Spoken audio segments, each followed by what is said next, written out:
Hola, buenas noches. Ya estamos aquí, fieles a nuestra cita con el misterio, y estamos listos para compartir 4 horas en estas 2 ediciones del fin de semana del Espacio en Blanco, hasta las 4, las 3 en las Islas Canarias. Y hoy os aconsejamos que no os perdáis nuestros segundos temas.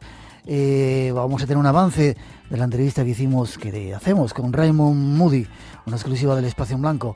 Luego estará Olga Rodríguez, que nos va a llevar a algunos lugares, a algunos de esos países más peligrosos en este momento, a conocer ciertas vidas de personajes que explican un poco su historia y algunas otras sorpresas. Pero ahora, nuestro primer tema, estos son algunos datos que queremos daros.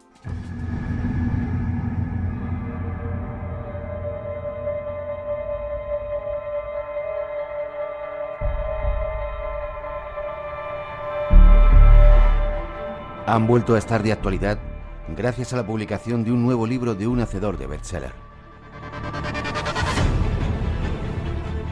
Para muchos se trata de una sociedad secreta que ha tejido sus hilos desde el comienzo de la historia hasta nuestros días, atesorando tanto poder que, según muchos creen, han sido capaces de poner y destituir presidentes y gobiernos desde la sombra que los cobijaba.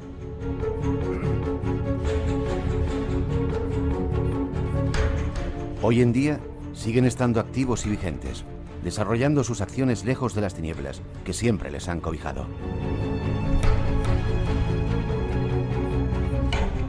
De ella dicen sus detractores que se presentan como una organización de orientación filosófica, pero en realidad tiene las características de una religión.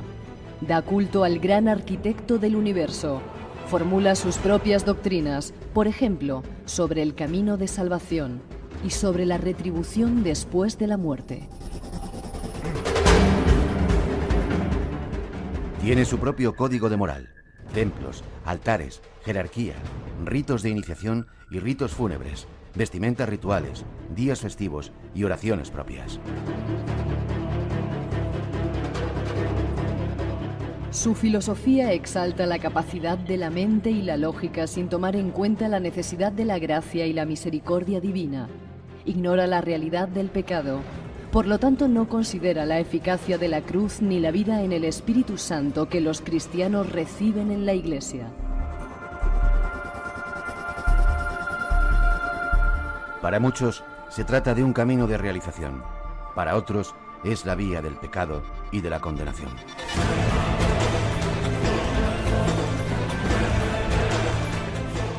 Nos referimos a la masonería.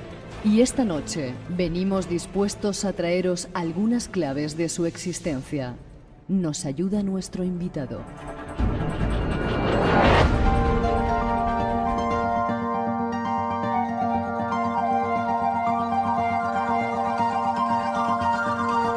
Y para encontrarnos con él nos vamos rápidamente hasta Valencia. Jesús López. Buenas noches, Jesús.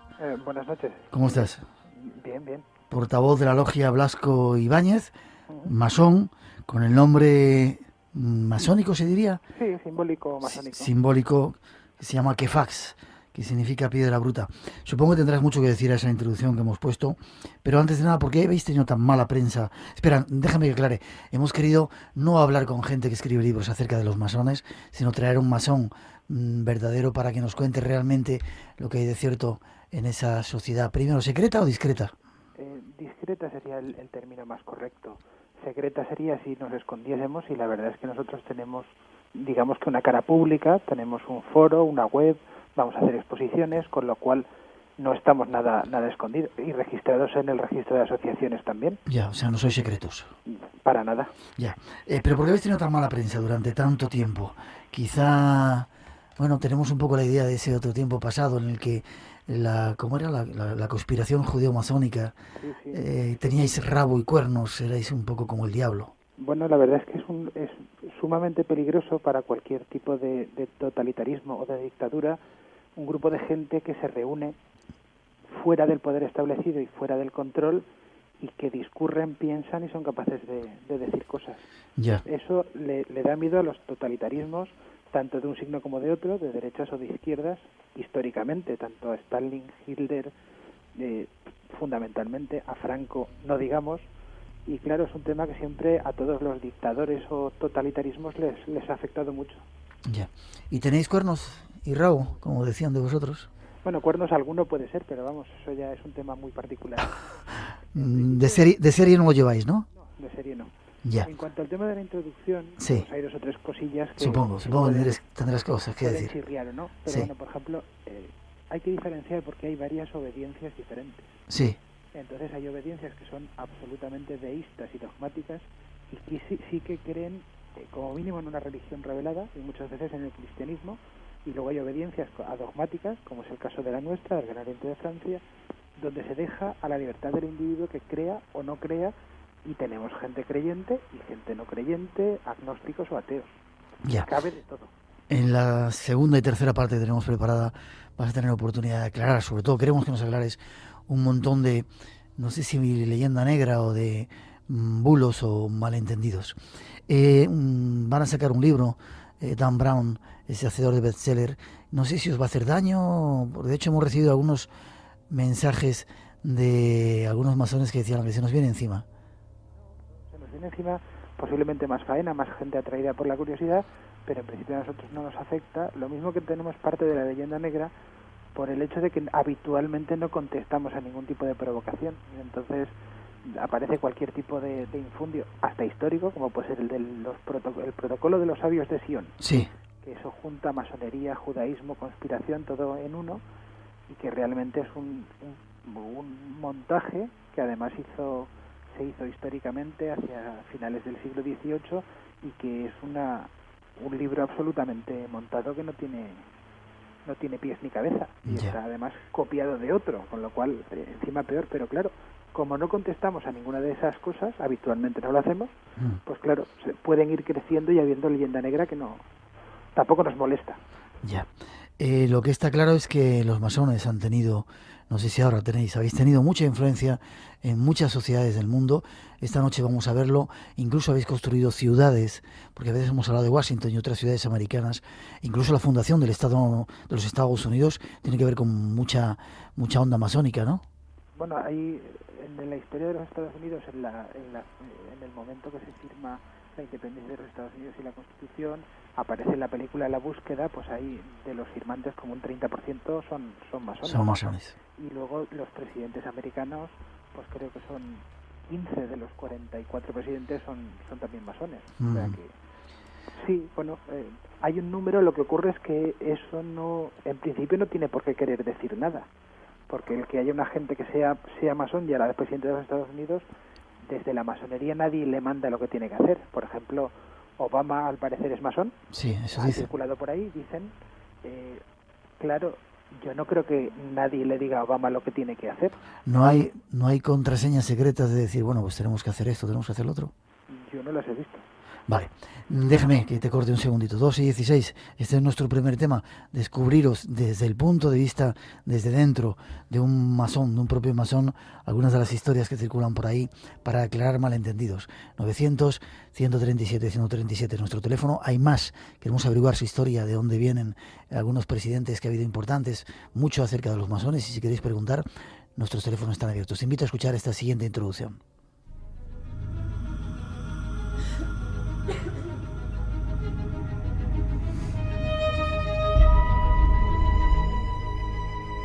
Según algunas enciclopedias que circulan por ahí, esta es la definición que se les da.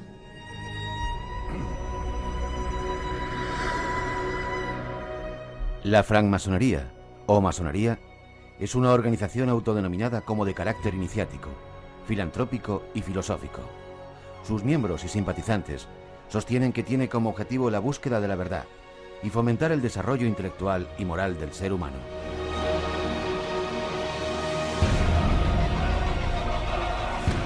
Los masones, tanto hombres como mujeres, se organizan en estructuras de base denominadas logias, que a su vez pueden estar agrupadas en una organización de ámbito superior, normalmente denominada Gran Logia, Gran Oriente o Gran Priorato.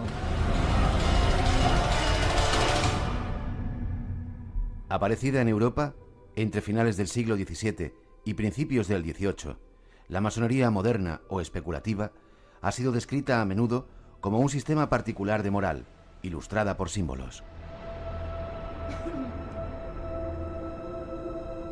Se presenta a sí misma como una herramienta de formación, con un método particular que, basado en el simbolismo de la construcción, permite a sus miembros desarrollar su capacidad de escucha, de reflexión y de diálogo para transmitir estos valores a su entorno.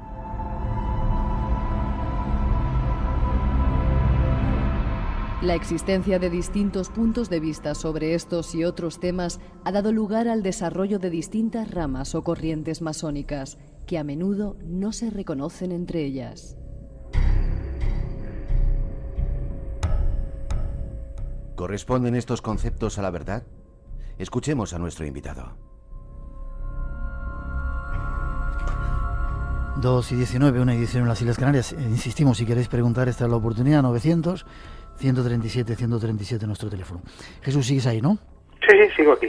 Bueno, definición. Te hemos pedido que fueras lo más sintético y escueto que pudieras. ¿Qué significa o qué es la masonería? ¿Cómo se podía definir? Bueno, la masonería es una organización que intenta la mejora del individuo, y a través de la mejora del individuo, luego eso que se plasme a su entorno más cercano y a partir de ahí a la sociedad. Ya. ¿Aceptáis mujeres? ¿Perdona? Simplemente eso. ¿Es así de fácil? Sí, es así de fácil y de complicado a la vez, porque en sí el concepto es relativamente sencillo, pero luego es un arduo trabajo eso de trabajar continuamente. Ya. ¿Aceptáis mujeres? ¿En los masones hay mujeres? Hay mujeres, depende mucho de la obediencia. Vamos a ver, hay obediencias que no las admiten, reconocen, ni las quieren ni siquiera ver, ni quieren saber de ellas, que puede pasar, por ejemplo, en las obediencias que les suelen llamar regulares o dogmáticas, y en nuestro caso nosotros somos una logia masculina, pero admitimos mujeres de visita de las logias que tenemos reconocidas, que vienen las mujeres, habitualmente se sientan con nosotros, votan y sin ningún problema. También hay obediencias femeninas, que no admiten hombres en su seno. ¿Ah, sí? Y luego hay obediencias mixtas. Ya. ¿Nos tienes que explicar un poco qué significa eso de obediencias y por qué esos diferentes grupos? Bueno, pues vamos a ver, las obediencias, yo creo que deberíamos empezar en principio por la historia de la masonería moderna, digamos, la especulativa. La masonería operativa arranca con la construcción de los edificios de las catedrales. Cuando se hacía una catedral, anexo a ello, los obreros formaban un edificio que era donde se reunían después del trabajo, sí. Y esas reuniones poco a poco fueron cogiendo un poquito de ceremonia, y ese edificio se llamaba loggia en italiano, con 2 Gs, y es lo que ha dado el nombre de logia a esa reunión de los masones o canteros. Masón en francés es albañil o cantero. Yeah. En inglés pasa a ser mason, y el masón que hace el trabajo, digamos, más bruto es el raw mason, y el que es capaz de tallar, que puede hacer esculturas y adornos, es el freemason. Ese freemason, cuando luego vuelve a Francia, se transforma en francmason. La francmasonería, esa masonería libre, viene del concepto del oficial que puede pulir la piedra llegando a hacer esculturas y cosas bonitas. Históricamente aparecen documentos como en la Constitución de York desde el año 926. No adelantes eso, que vamos a hablar enseguida de alguna de vuestras... Bueno, aparecen varios documentos más. La masonería operativa, digamos que son los que trabajan.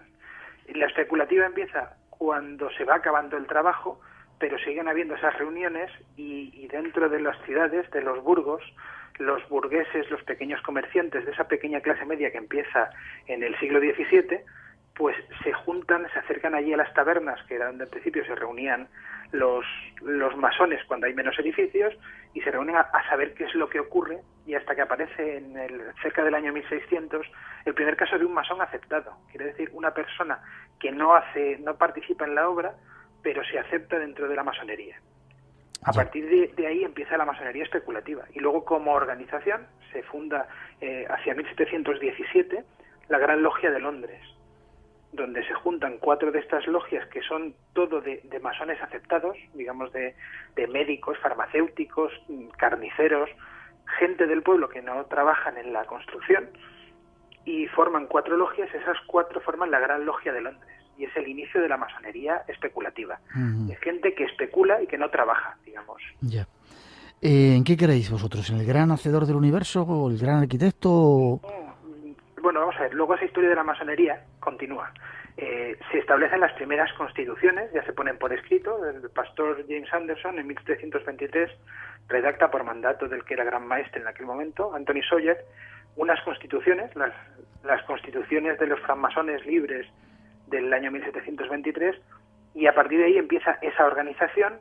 La masonería pasa unos años después, 4 o 5 años después, a Francia. De Francia también pasa a España, la trae aquí hacia 1728, luego pasa a Gibraltar, y es una sola organización, pero esa organización, como ocurre con todas las cosas humanas, pues hay diferentes opiniones, corrientes, y se forman otras organizaciones que se separan. En el caso francés, a finales del siglo XVIII, se abandona el tema del gran arquitecto del universo. Ya no se vuelve a hablar de él y se deja a creencia de cada una de las personas lo que quiera creer o no creer. Entonces nosotros desde el siglo XVIII no tenemos nada que ver con el gran arquitecto del universo. Ya. Grados, estáis divididos en grados. ¿Es un camino de iniciación y de evolución? Es un camino de evolución y es una forma de trabajo. Se organizaba en la forma operativa. El que llegaba a una obra de aprendiz, ¿sí? No tenía 7 años, es que empezaba a picar piedra hasta que sabía hacer ciertas piedras. Cuando pasaban los 7 años ya era el aprendiz admitido. Después seguía trabajando hasta que decían que ya tenía ciertas condiciones para ser, digamos, el oficial de la obra. Todo eso son grados que luego en la especulativa se transforman igual. Se pasa a aprendiz, luego a oficial, aunque tenga otro nombre, y luego a maestro. Posteriormente a eso, pues hacia el final, hacia el siglo X, en el siglo XIX, se establecieron más grados aún. Entonces es como un tema de seguir trabajando, de mejora, pues por un tema del tiempo, simplemente porque la esperanza de vida va aumentando y la gente no va a estar con el mismo grado todo el tiempo para dar cierto aliciente, digamos. Ya. ¿Tú qué grado tienes? ¿Qué grado tienes? Pues ahora mismo el grado 14. 14, ya. ¿El máximo es el 33? En este rito sí, en el rito que yo practico sí. Hay otros ritos, como por ejemplo el de Memphis Misraim, que tienen 96 grados. Si vamos al rito francés, tienen, en vez de grados le llaman órdenes, pero vamos, es parecido, pero tienen 5. De todas maneras hay más o menos una equivalencia. Ya. ¿Tenéis una serie de símbolos secretos para conoceros entre vosotros? Nos habían dicho una determinada forma de dar las manos, de darse la mano. Sí. Sí. Hay signos, hay palabras, pero de todas maneras está todo en Internet. Y hasta en libros editados que se pueden adquirir por ahí. Pero sí, en principio son secretos. Nosotros no los divulgamos, pero la verdad es que están. Ya. ¿Lleváis vestimentas especiales? ¿Mandiles? Claro, siguiéndole lo que estábamos hablando de la representatividad del operativo transformada en el especulativo, nosotros lo mismo que el aprendiz picaba la piedra y se ponía un mandil, que era un mandil de cuero, para evitar que las esquirlas de piedra le hicieran daño, nosotros también llevamos un mandil de trabajo. Y luego llevamos también unos guantes de color blanco como símbolo de pureza. Y en principio nada más, el resto ropa la que tengas de la calle, solamente es el tema del mandil y los guantes. Ya. ¿Tenéis una especie de templo, lugar de reunión, una logia que es un sitio? Una logia, es un sitio que es una... Tiene una estructura, un altar ceremonial, no sé. Descríbelo un poco para nuestros oyentes que no lo conozcan. No tiene un altar ceremonial, pero es una representación, digamos, que es una copia a escala pequeña de una catedral. Entonces intenta tener una orientación, depende de eso, ya depende del local que podamos adquirir, que en principio nuestra orientación no sé si es la real o no, pero vamos, es una orientación figurada. Digamos que tiene lo mismo que las catedrales se orientaban en un eje de occidente a oriente, pues tiene una misma orientación. Lo que ocurre es que en la parte de oriente, en lugar de haber un altar, lo que está es el venerable, que es el que dirige los trabajos. ¿Quién es el venerable? ¿El venerable es un ser físico? Sí, es una persona. Que es el que hace la labor de presidente. Él simplemente dirige los trabajos y luego hay otros cargos que están dentro de la logia, como por ejemplo el secretario, que simplemente está para tomar nota, o el guardatemplo, que está para el que tiene que entrar o salir del templo, abrirle, cerrarle la puerta, comprobar quién está, quién no está. Sí. Y en principio esa orientación es este-oeste, y tenemos una representación de las ventanas que podía tener la catedral o unas cosas así simplemente. No Ya. No hay mucho más. Imagínate que yo quiero iniciarme, entrar en la orden. ¿Tengo que pasar un proceso de algún tipo? ¿Cómo sería cómo te hicieron a ti para admitirte en... Vamos a ver, el proceso pasa primero por ponerse, una persona se pone en contacto con nosotros. Sí. Normalmente, últimamente entran más a través de la página web, en masonería.es, que es la forma habitual. Contactan con una de las logias, entonces manifiestan su interés por pertenecer a la orden, se le hace una entrevista inicial, se toman unos datos, se le deja un periodo de reflexión, 15 días, un mes y medio.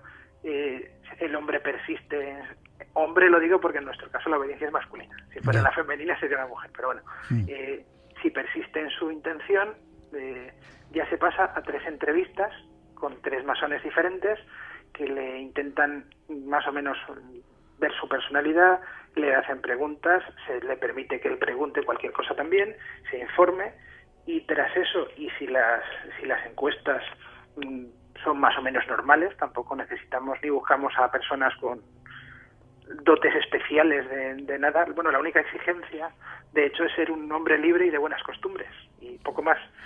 Si esas entrevistas van a buen término, ya se pasa a una entrevista que le llamamos pase bajo venda, que ya es dentro del local de la logia. Pase bajo venda. Sí, con los ojos vendados. Sí. Para poder hacerle preguntas y si no continúas el proceso, que ni él haya visto a nadie, ni nadie le haya visto a él. Porque con los ojos vendados también se le reconoce menos. Y si ya todo eso funciona, ya se pasa a la iniciación y a la aceptación dentro de la logia. Y luego ya vas evolucionando, subiendo en esos Bueno, hay personas que no quieren y se quedan en un grado porque les apetece, sí, que eso también ocurre, y dicen, bueno, pues yo me quedo aquí y no quiero seguir. Y siguen viniendo a la logia, pero dicen, me quedo con el grado de maestro y no continúo más, o con el de oficial. Sí. Entonces tampoco se le obliga a nadie a nada. Ya. ¿Tenéis reuniones asiduas? Sí, nosotros solamente nos reunimos 2 veces al mes. 2 veces al mes. Excepto el periodo de verano, hacemos así un poquito de descanso. Normalmente nos reunimos cada 15 días. Vale. Están llegando un montón de preguntas que te voy a hacer dentro de un momentito, si te parece. Sí, sin ningún problema. 2:31, 1:31 en las Islas Canarias. Queremos avanzar un poco más. Queremos primero resolver las dudas que tengáis acerca de los masones. Tenemos un masón hoy con nosotros y queremos aclarar un poco esa leyenda negra que tienen ellos. Hay una segunda introducción que nos va a dar algunos datos más de esta orden. Secreta, no secreta, discreta, que esta noche estamos tocando.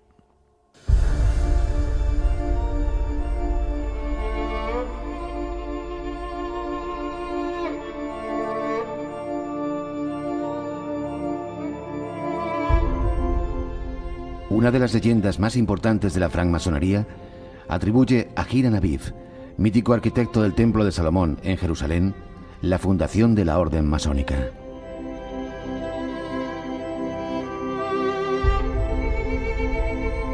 Algunos textos retrotraen el origen de la masonería a épocas de aún mayor antigüedad, llegando a considerar como fundadores a distintas figuras bíblicas como Tubal-Caín, Moisés, Noé o el mismísimo Adán.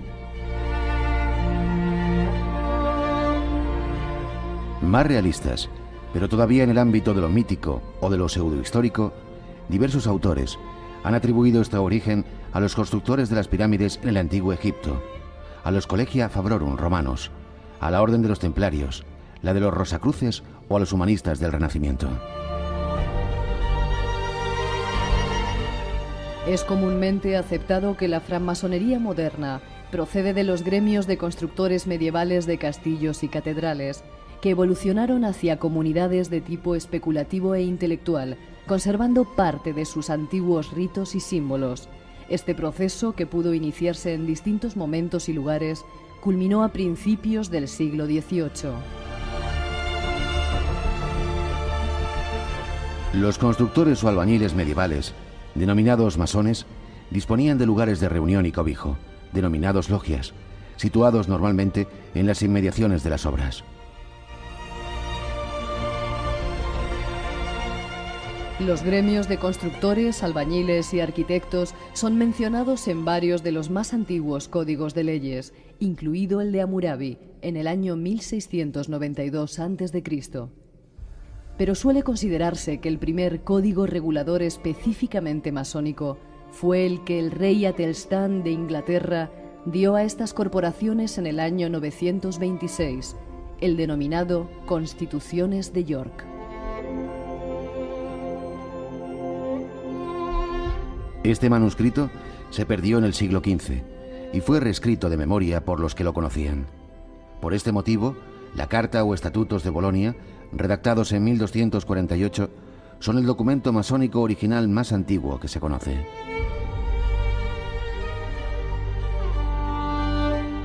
Le siguen en antigüedad otros documentos, como el poema Regius o manuscrito Halliwell, en el año 1390, el manuscrito Cook, de 1410, o el manuscrito de Estrasburgo, de 1459.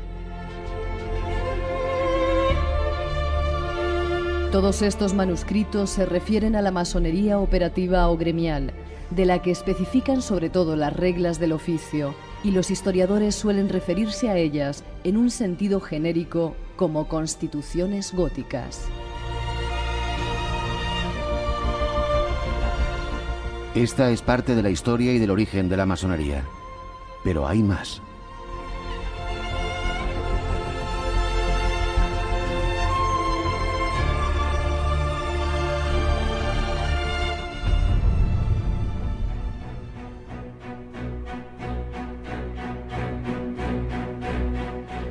Radio Nacional de España te invita a una experiencia única. Nunca en la historia de la radio se había realizado una experiencia así. Mantente atento a la sintonía del espacio en blanco en Radio Nacional de España.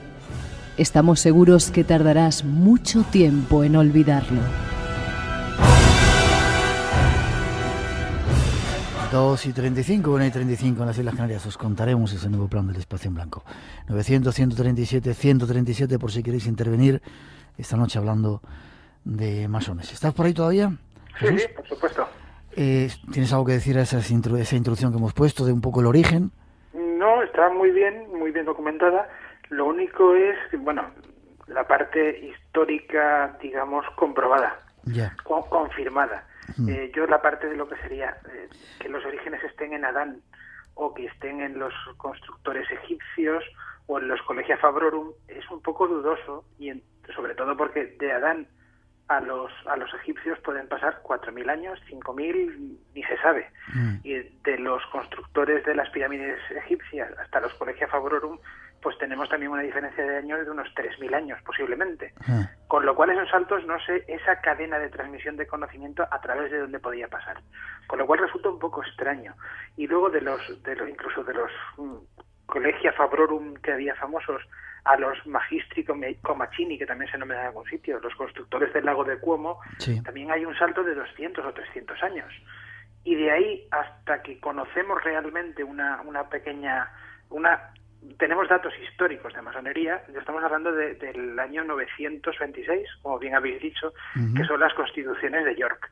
Y ahí ya empezamos a tener documentos fehacientes y a tener notas, y decir, esto existe. Y a partir de ahí tenemos una serie de documentos que, como un goteo, cada 40, 30 años, pues tenemos algún documento que lo sigue constatando. Y de los que habéis dicho, el más importante es el del año 1459, que es donde ya creo que se llama Constitución de los Masones de Estrasburgo. Ya incluso lleva, hasta las anteriores ponía canteros, estatuto de canteros, la carta Regius, el poema no sé qué, pero bueno, este ya es el que aparece la denominación de masones, incluso en el año 1459. Y a partir de ahí ya enlaza con lo que comentábamos antes, ya de la cada vez menor construcción en piedra, y ya el paso de la masonería operativa, del trabajo de obra, que es de donde viene operativa, de ópera, de obrar, al especulativo, a especular, a que ya no trabajamos físicamente, no cogemos el martillo y picamos piedra. Es decir, que todas esas pseudo leyendas o leyendas de que los masones arrancan del templo de Salomón, constructor de pirámides, no hay nada comprobado. No hay datos históricos. Son bonitas leyendas donde digamos que somos herederos de, bueno, pues cuando hay un salto de 300, 500, 2000 años, sí, es complicado que haya una transmisión directa de ese conocimiento y que no nos haya llegado ninguna prueba. Eso es lo conflictivo y lo extraño. Lo mismo que se puede hablar de cualquier otra organización donde aparecen saltos, pues por ejemplo como el tema de los templarios, que también se toca. Te iba a decir, ¿la relación con los templarios? ¿Habéis tenido relación los masones con los templarios? Sí, por supuesto. Los templarios curiosamente nunca han edificado ninguna catedral, porque la catedral era la iglesia que dependía, estaba el sitio cardenalicio y depende de la iglesia. Los templarios eran una organización aparte, con lo cual no tenían ninguna catedral. Lo que ocurre es que sí que tenían relación con las órdenes cistercienses y con masones que les construían sus edificios. Lógicamente sí que hay un nexo de unión histórico, temporal, durante unos cuantos años. Lo que ocurre es que los templarios, el viernes 13, creo que fue viernes 13 de 1314, esa orden se deshace por orden del Papa, que era quien debía en obediencia. Y desde entonces, hasta que vuelve a surgir ciertos neotemplarismos o alguna nota parecida, pues pasan 5 o 6 siglos. Con lo cual, no sabemos cómo puede alguien haber recogido el testigo de los templarios durante esos 6 siglos. Sí que hay ciertos datos, pero es complicado creer que eso puede ser así. Si aparecen pruebas históricas que lo demostrasen, pues yo me lo podría creer, pero ahora mismo lo tengo complicado. Y en el tema de masonería pasa igual. Tenemos documentos y desde el siglo X está bastante recogido históricamente ciertas transmisiones que se construyó en un sitio y en otro, cómo iban pasando, el maestro que hacía una obra pasaba de Alemania hacia Bélgica y de Bélgica pasaba a Francia. Y se puede seguir todo eso documentalmente y en las mismas obras. Pero hay otros temas que no, que son, en principio son leyenda. ¿Con los Rosacruces pasa igual? Con los Rosacruces pues pasa algo parecido. Los Rosacruces, aparece la leyenda de un señor llamado Cristian Rosacruz, ¿sí? sobre el siglo XV, pero lo que es luego la Orden Rosacruz, aparece una fraternidad de la Rosa y la Cruz en 1614, creo recordar. Esta fraternidad está durante un tiempo, se hace otra sociedad, luego se cierra y hasta el siglo XIX hay 300 años en los que hay una desaparición total del rosacrucismo. Luego reaviva en el siglo XIX, finales sobre 1870, creo recordar que fue, pero el periodo ese de 270 años en el que no aparece el rosacrucismo, no se sabe qué ha ocurrido ahí, con lo cual es difícil que sean la misma organización cuando hay esos huecos, como puede ocurrir con los Illuminati. Los Illuminati se fundan por un masón, curiosamente, que se llamaba Adam Weishaupt. No sé si se pronuncia así porque era alemán el señor, sí, en Baviera en 1776. Entonces, están unos años, lo que ocurre es que el Federico de Prusia, que era el emperador del imperio de aquella zona, decide deshacer la sociedad porque también, similar a la masonería, le parecía peligroso que se reunieran, hablasen de sus cosas fuera del control real, y desde finales del 18, desde 1787, pues desaparece esa orden. Entonces creo que no aparece hasta que se rescata sobre 1950 o algo así. Entonces, esos saltos de 200 años, 300, en los que no hay ningún tipo de documentación, parece extraño que haya transmisión de la misma sociedad. Lo que parece es que hay una refundación de una sociedad diferente. Al menos eso entiendo yo. Preguntas de los oyentes, te pido que seas breve. ¿Se puede pertenecer a la religión católica y ser practicante y pertenecer a un grupo masónico? Por supuesto. Bueno, por parte de la religión católica dicen que no, que estamos excomulgados, aunque es una excomunión no comunicada. Por nuestra parte no hay ningún problema. ¿Estáis excomulgados por la religión católica? Sí, porque no la han... Bueno, la última notificación sobre el tema de excomunión la dio el que era el presidente de la Congregación para la Doctrina de la Fe, ¿sí?, que es el nombre de la Inquisición moderno. Actual, sí. El nombre actual. Y el que hizo ese comunicado en 1983 es el actual Papa, Yeah. es Ratzinger. Con lo cual, mientras que no hay otro comunicado, parece ser que somos unos excomulgados sin comunicación, pero Yeah. excomulgados al fin y al cabo. ¿Los masones construyen plazas de toros hexagonales y edificios en forma de L? Pregunta un oyente. Pues no, que yo sepa no. Vale. ¿Se puede ser masón y musulmán? En principio se puede ser masón y creer en cualquier cosa dentro de nuestra organización. Hay otras que no, que exigen creer incluso en el cristianismo, en el catolicismo específicamente. Ya. Depende de la organización. En la nuestra sí. Y no creer en nada también. ¿Debéis obediencia al venerable maestro? Vamos a ver, es un presidente, ese venerable maestro es el presidente de los trabajos, pero es un tema organizativo, digamos que es el que simplemente preside la reunión para un tema de orden, Sí. pero se le debe la obediencia como en cualquier momento que estás, digamos, en un juzgado ante juez. El juez es el que tiene el mazo, el que manda quién debe hablar y callar en cada momento, pero nada más que eso. No dispone su voluntad y dice, aquí se hace esto, pues yo lo digo. No, en ningún caso. Bueno, nosotros además es que en nuestra organización, como en la mayor parte de las obediencias que son adogmáticas, somos escrupulosamente democráticos. De hecho, yo, por ejemplo, soy portavoz de la logia exclusivamente para 2 temas en concreto y con un mandato muy fijo, que es para el tema de la exposición y de la organización de una serie de actos. De todo lo demás, cualquier opinión que yo pueda verter es una opinión personal mía. Ya. No puedo tomar el nombre de la logia en vano, entre Ya. comillas. Hoy eres portavoz porque te han elegido democráticamente para estar con nosotros. Correcto. Vale. Otra pregunta. ¿Qué finalidad tiene la masonería? ¿Cómo está implicada en ello la política, la economía y la religión? Parece que ahí hay una especie de... Te digo, la idea que se tiene desde fuera, ¿no? Los masones es un grupo de poder, una sociedad bastante secreta, un grupo de poder con mucho poder. ¿Os ayudáis entre vosotros? ¿Esto es cierto? ¿Tú ayudas a tus, cómo os llamáis, compañeros, hermanos, no sé cómo os llamáis? En principio, hermanos. Sí, bueno, pero esto es como, no sé, ahora mismo cualquier tipo de sociedad civil, asociación en la que uno, por ejemplo, esté, pues no sé, en una sociedad gastronómica vasca o esté en una falla o en cualquier tipo de agrupación, pues si uno necesita un carpintero, pues pregunta a los que tiene más cerca, a los de la asociación. Oye, ¿alguno tiene un carpintero, conoce? Pero vamos, fuera de una cosa así de relación muy de calle, no tenemos ninguna otra cosa. Hablaban, sigo con la idea, de que eso, de que sois esa especie de grupo con mucho poder, que de repente movéis los hilos para que, bueno, interesa que en este momento sea determinada persona de nuestro grupo un ministro de tal cosa, y os habéis infiltrado en momentos de la historia y en lugares muy poderosos para controlar la sociedad, a vuestro antojo. Pues ojalá, pero vamos, no, creo que no. Lo único que ocurre es que, por ejemplo, hay una época famosa dentro de la historia española, que es durante la Segunda República, en la cual hay pues como un 20% del Congreso que son masones.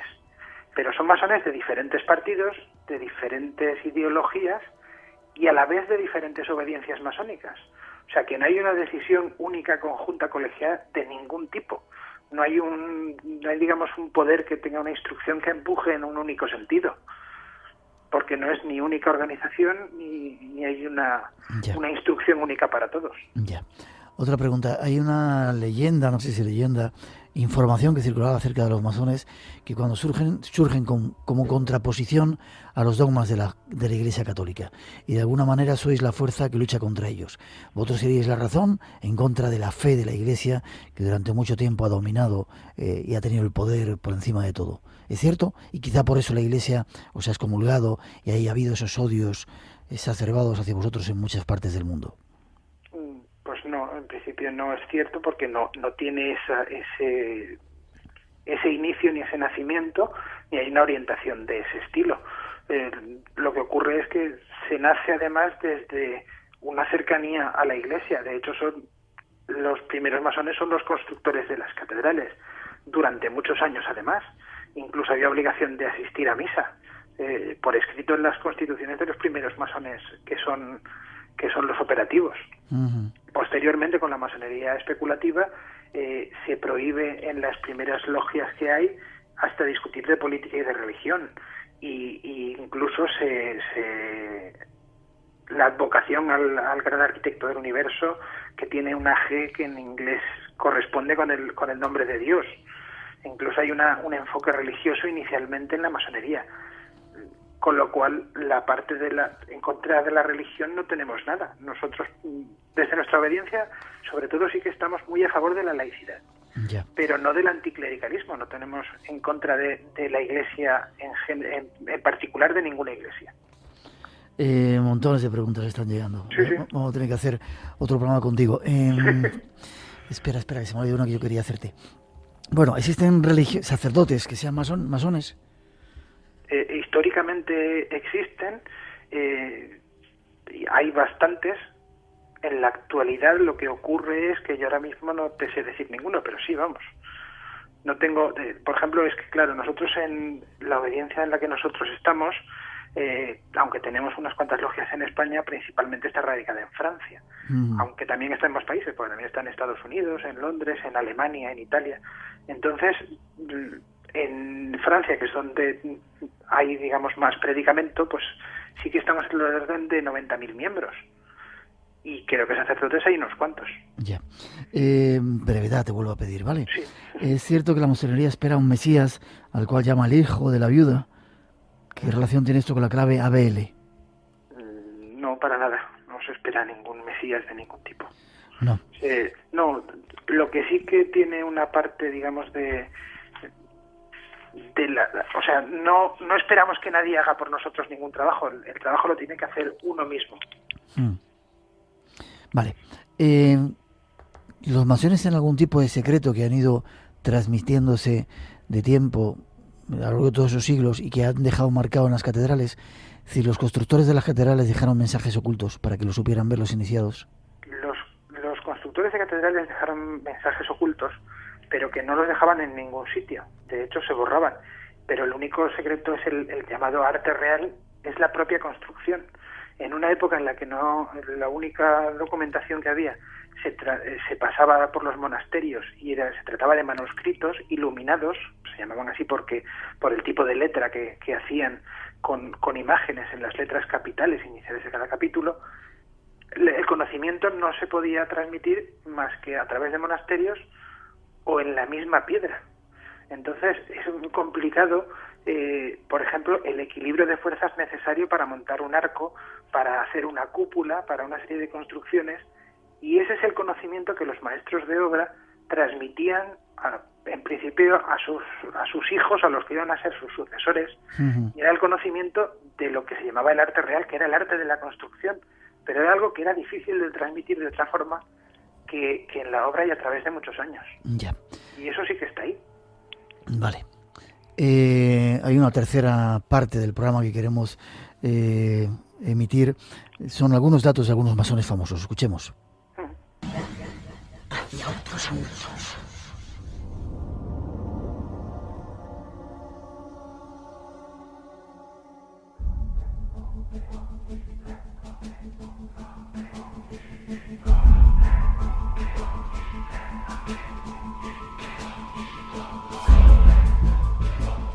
La lista de masones famosos e influyentes a lo largo de la historia sería inacabable.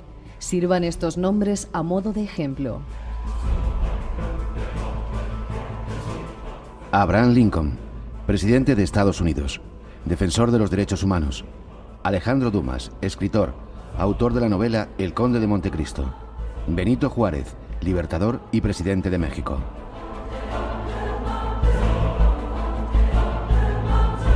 Ludwig van Beethoven, músico y compositor. Benjamin Franklin, político, científico e inventor estadounidense. Galileo Galilei, astrónomo y matemático.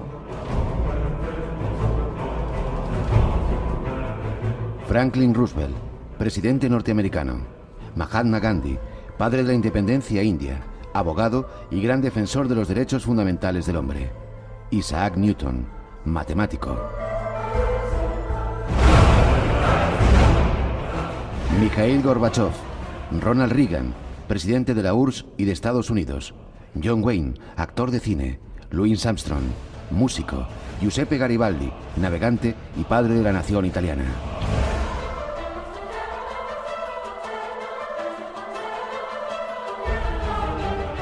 La lista se haría interminable. Todos ellos fueron personajes célebres en sus sociedades. Tratemos de conocer su influencia en nuestros días. Bueno, ahí está la lista. Hay muchísimos más, ¿verdad? Hay muchísimos más. Lo que ocurre es que hay algunos de la lista que no sé si os tengo así serias dudas. Por ejemplo, Mahatma Gandhi, yo no lo sé. Tengo dudas de que fuera masón. Está nuestro servicio. Puede ser. No, tampoco los vamos a conocer a todos, por supuesto. Nuestro servicio de documentación es bueno y salía, a mí también me extrañó, pero salía entre ellos igual que John Wayne o... Sí, no, eso sí, pero por ejemplo Galileo Galilei es complicado porque Galileo es del siglo XVI. Claro. Y la masonería en sí hasta el siglo XVII no comienza. Siglo XVII incluso ya más bien el XVIII. Yeah. Galileo murió bastante antes y en esa época lo que había era masonería operativa y además un residuo en Francia y en Inglaterra, con lo cual muy alejado de Galileo, que tampoco lo veo en una obra picando piedra. De hecho, al final de su vida estuvo encerrado por la Iglesia porque estaba con una condena en la cual estaba en una especie de arresto domiciliario. Nos quedan 3 minutos. Además quiero que anuncies una actividad que vais a hacer. Masones actuales. Obama, ¿dices? Bueno, vamos a ver, los masones es que tienen que ellos haber dado permiso para que se manifieste su condición. O sea, yo no puedo dar el nombre de nadie que no quiera él mismo revelarlo. Por ejemplo, pues puede ser Jerónimo Saavedra, creo que en su momento lo dijo, ¿sí? O Amando Hurtado, que es un autor español bastante conocido, pero de otra persona que no lo quiera decir, nosotros tampoco podemos revelarlo. Ya. ¿En el gobierno actual hay masones? Debe haber alguno, pero vamos, que yo sepa, no. Ya. ¿Por qué, preguntas que nos hacen, por qué se tiene miedo a los masones? Pues porque, vamos a ver, por ejemplo, el tema de la pregunta de ¿el gobierno actual hay masones? Pues puede haberlos o no, pero como normalmente tampoco se revela su condición, pues es el miedo a lo desconocido. Digamos que es un miedo atávico, pero yo creo que no hay nada que temer. Desde luego yo no doy miedo. Si me ve alguien por la calle no asusto. Ya. ¿Os está haciendo daño, os va a hacer daño ese libro que acabará siendo una película de Dan Brown? No, puede contener alguna inexactitud, pero vamos, en principio ningún daño. Yo, de hecho, seguro que lo pienso leer. Ya. Me lo dejan el domingo un amigo que se lo ha comprado y lo leo la semana que viene. Bien. Quizá tengamos que hacer otro programa hablando de eso, de las ciudades, Washington y de algunas de las construcciones y lo que han dejado los masones. ¿Vais a hacer...? ¿Estáis abiertos? Masones famosos como Antonio Machado, o Blasco Ibáñez, que le da nombre a nuestra logia, o Isaac Peral, Prim, Espronceda, Ramón y Cajal, hay un montón. Hay unos cuantos, sí. ¿Estáis abiertos a que la gente vaya a ver lo que estáis haciendo, no? Sí, bueno, vamos a empezar ahora en diciembre, a partir del 17 de diciembre en Valencia, una exposición que es Masonería e Ilustración. Es una exposición junto con el Museo Valenciano de la Ilustración, Diputación de Valencia y nuestra organización, el Granito de Francia, con la Logia de Valencia, la Blasco Ibáñez, y el Museo de la Francmasonería de París, que nos ha cedido una serie de fondos y entonces a partir del día 15 de diciembre pues tenemos una serie de jornadas, tenemos un concierto masónico, vamos a tener una cena abierta para el que quiera venir con masones allí para explicarles lo que haga falta, visitas guiadas, todo eso para no extenderme mucho está en nuestra web, masoneriavalencia.com/exposición. ¿Vuelve a repetirlo? ¿Masonería? masoneriavalencia.com, todo seguido, ¿sí? /exposición. Ya. Por las 3 W delante, si no... Sí, y abierto a todo tipo de personas que quieran conocer un poco sí. Y que salgáis de esa leyenda negra, ¿no? Por supuesto, para que explicarles además de primera mano, vamos a estar por allí, tenemos la exposición, los fondos, incluso vamos a hacer una tenida blanca, que es una tenida prácticamente la misma que tenemos habitualmente, pero con público para que asista el que quiera. Te estás invitado si te vienen bien las fechas. Sí, podemos, tenemos una visita pendiente a Valencia, apuntamos porque nos gustaría mucho estar ahí, conocer de primera mano lo que estáis haciendo y sobre todo descubrir que no tenéis rabo, que no tenéis cuernos, bueno, sea cada uno, pero no tenéis rabo y no sois hijos de Belcebú, del diablo. Pues no. Ni hacemos sacrificios humanos ni nada.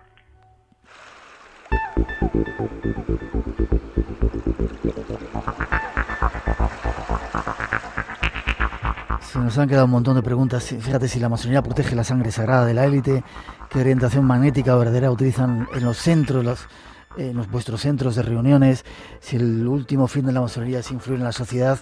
Te agradezco que hayas venido al programa. Vuelve a repetir esa dirección por si quieren interesarse por esas actividades que vais a tener, Jesús. www.masoneriavalencia.com/exposición. Ahí está la dirección. Gracias por haber estado con nosotros. Te emplazo para otro programa y seguir hablando de ello. ¿Te parece? Por supuesto, los que hagan falta. Un fuerte abrazo. Nos vemos pronto. Un fuerte abrazo. Muchas gracias. Hasta luego. Llegan las noticias de las 3, las 2 en las Islas Canarias. En la segunda hora nos encontraremos con Raymond Moody. Hablaremos también con una periodista de raza, un ser al que admiramos y tenemos mucho cariño, que nos va a llevar de viaje por diferentes lugares y mucho más aquí en el Espacio en Blanco. No os vayáis, 900-137-137, nuestro teléfono con premios que os están esperando. Mañana más, la segunda edición del Espacio en Blanco. Os hablaremos de las luces de los muertos, invitaremos a unas cuantas brujas y no queremos caer en ese contagio de esa noche que dicen los americanos. Queremos reivindicar nuestras tradiciones, os hablaremos de ello. La noche de Samaín, la noche de los muertos, no tiene nada que ver con eso que nos quieren vender los americanos. Queremos reivindicarlo y os lo contaremos aquí en el Espacio en Blanco. No os lo perdáis, serán temas interesantes. Y ahora seguimos. Hemos sido el único programa que hemos tenido una entrevista con Raymond Moody en exclusiva. Os vamos a ofrecer un pequeño fragmento, un adelanto de lo que va a contar seguramente mañana, esos avances y de ese estudio. Raymond Moody fue ese psiquiatra que nos enseñó a todos que existía una vida después de esta. Sigue investigando, fijaros lo que nos contaba.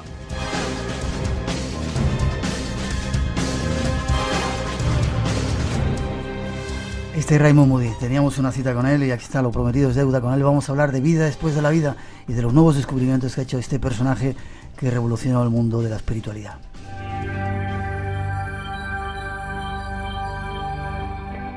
Raymond, pues empezamos con la entrevista. ¿Qué ha cambiado desde los primeros estudios que hiciste cuando contaste y revelaste a todo el mundo esa secuencia de vida después de la vida? Well, I am very happy to say that there has been a development, I think, of very great significance in the study of near-death experiences, and that is that in addition to what we have already learned, that many people who come near death have these astonishing experiences when they almost die and or undergo a cardiac arrest. I was saying that in addition to what we already know about near-death experiences, we have now found something that is perhaps even more astonishing. Okay, let me translate. Está diciendo que está muy contento de poder comprobar que ha habido un desarrollo después de los primeros estudios en los que relataban cosas tan sorprendentes sobre las personas que tenían experiencias cercanas a la muerte, y que los últimos descubrimientos son todavía mucho más sorprendentes.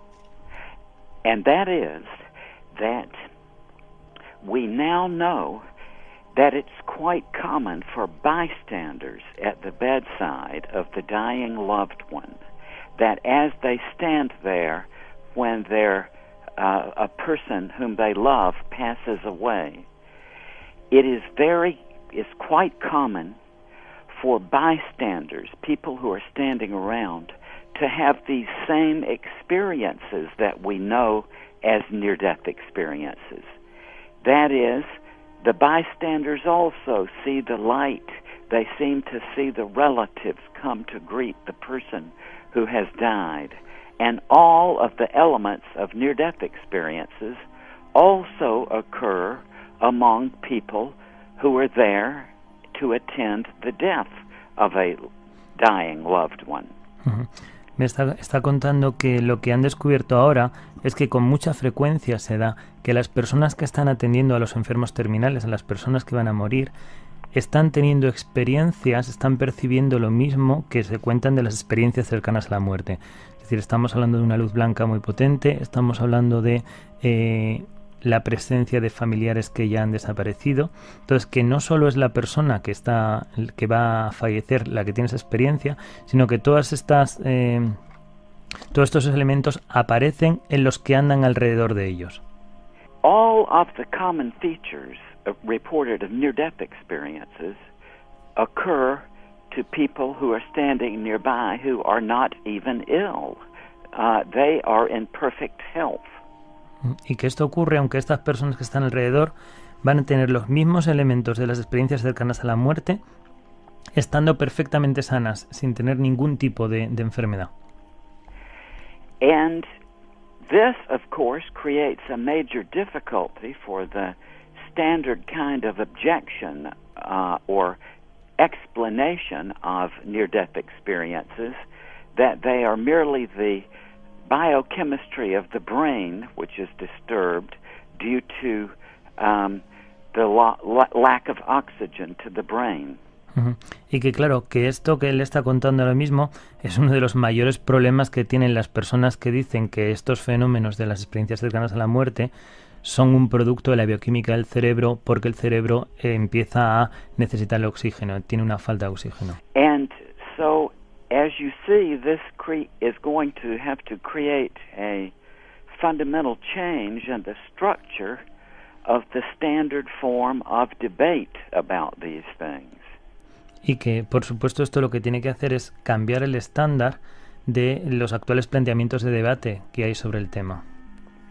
The skeptics will no longer be able to dismiss the near-death experience as a mere hallucination caused by lack of oxygen.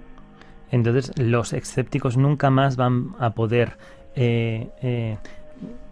no tener en cuenta las experiencias cercanas a la muerte, justificándolas como que es una alucinación por falta de oxígeno en el cerebro. And incidentally, I feel sure that as investigators in Spain investigate this, that they will find the same thing among Spanish people as we have found in the United States. That this is a distinctly new development. Y que además él piensa que no está seguro que los investigadores españoles que estén investigando esas cosas van a encontrar los mismos resultados que él ha encontrado en Estados Unidos, ¿no? Que es un fenómeno que sienta las nuevas bases sobre la investigación, las experiencias cercanas a la muerte.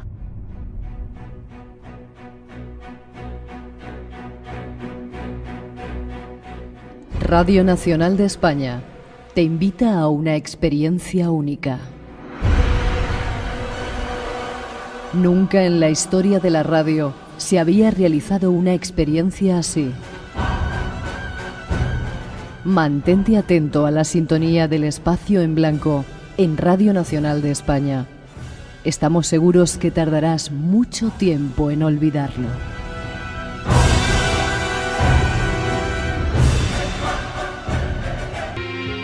Tres y 14, 2 y 14 en las Islas Canarias. Será un aperitivo, un avance de la entrevista en exclusiva que hemos mantenido con Raymond Moody. Agradecer a Pedro Espadas, nuestro compañero que nos servía de traductor.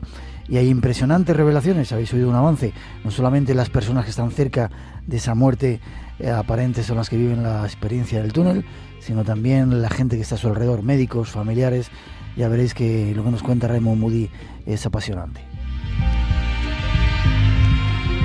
Enseguida nos vamos con Olga Rodríguez a contaros historias de algunos de los lugares más peligrosos del mundo, pero antes información de algo que tiene que ver con Raymond Moody. Casi podemos decir que misión cumplida. Mañana comienzan en Albacete esas jornadas de vida después de la vida con personajes únicos que llegan solamente para estar allí desde Estados Unidos. Rafael Campillo es su organizador. Buenas noches, Rafael. ¿Qué tal? Buenas noches, Miguel. Misión cumplida. Misión cumplida, objetivo cumplido. ¿Todo lleno? Todo lleno, sí, quedan muy poquitas plazas y como te comentaba, pues prefiero dejarlas ahí en reserva porque siempre suelen haber errores de última hora. Y claro, el año pasado éramos 200 personas, este año somos el triple. Casi 800, ¿no? 750. 750. Sí. Lo que tiene el aforo del Paraninfo. Ajá. Para que luego digan que estos temas no interesan, la única visita de Raymond Moody a España va a Albacete, estará el domingo. Estará el domingo por la mañana y además hay que decir que este hombre hace un esfuerzo increíble. Yo me he enterado hoy, ha llegado esta tarde a España, sí. Estará descansando hoy y mañana, el domingo da la conferencia y a las 5 de la mañana regresa a Atlanta. No me digas. Como te lo estoy diciendo, después de estar toda la mañana hablando, sí. Después casi de no haberse recuperado de la llegada, ya tiene que salir otra vez para su país.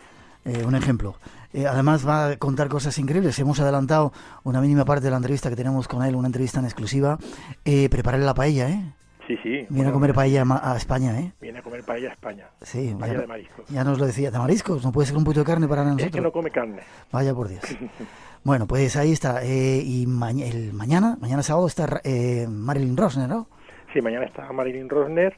Va a dar una conferencia por la mañana, otra por la tarde, y también decir que bueno que vienen asociaciones de toda España de personas que han perdido familiares recientemente, sobre todo hijos, y que vienen pues con un poco de esperanza, ¿no? A ver qué mensaje nos da Marilyn sobre el mundo espiritual. No sabes tú la cantidad de gente que se ha puesto en contacto con nosotros también buscando un poco de esperanza. No sé si damos algún contacto, o si hay alguien que quiera ir, que le interese mucho y quiera ir, que esté por la zona de Albacete, por allí cerca, se puede acercar al Paraninfo de la universidad.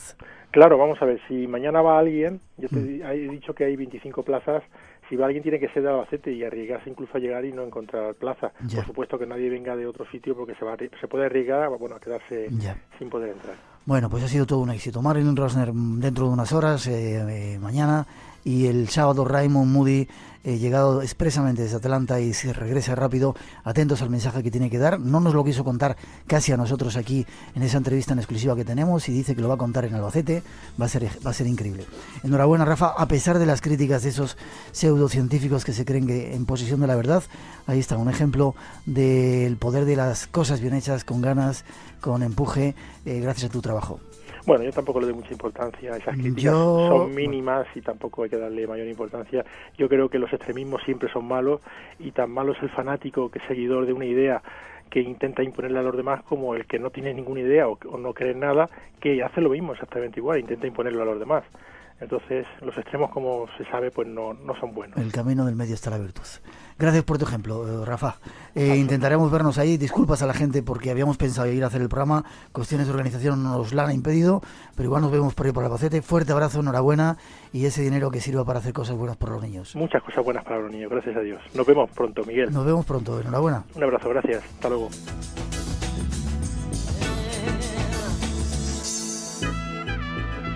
Si te gusta el misterio y lo desconocido, tienes una cita con nosotros. Espacio en Blanco, en Radio Nacional de España, con Miguel Blanco.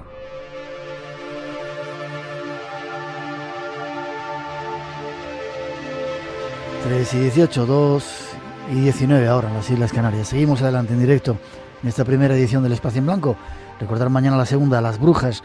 No queremos caer en esa colonización que quieren hacer los americanos de la noche de todos los santos, de todos los difuntos, y Samaín, según otras culturas. Os contaremos esas historias y os hablaremos de las luces de los muertos, un tema apasionante. Y ahora nos vamos a encontrarnos con una periodista de raza, una persona que nos va a llevar de viaje por diferentes lugares del mundo, contándonos historias, pequeñas historias que a veces sirven para que conozcamos la gran historia. No tiene desperdicio, y esta mujer hace que nos sintamos orgullosos a veces de ser periodistas. Escuchar.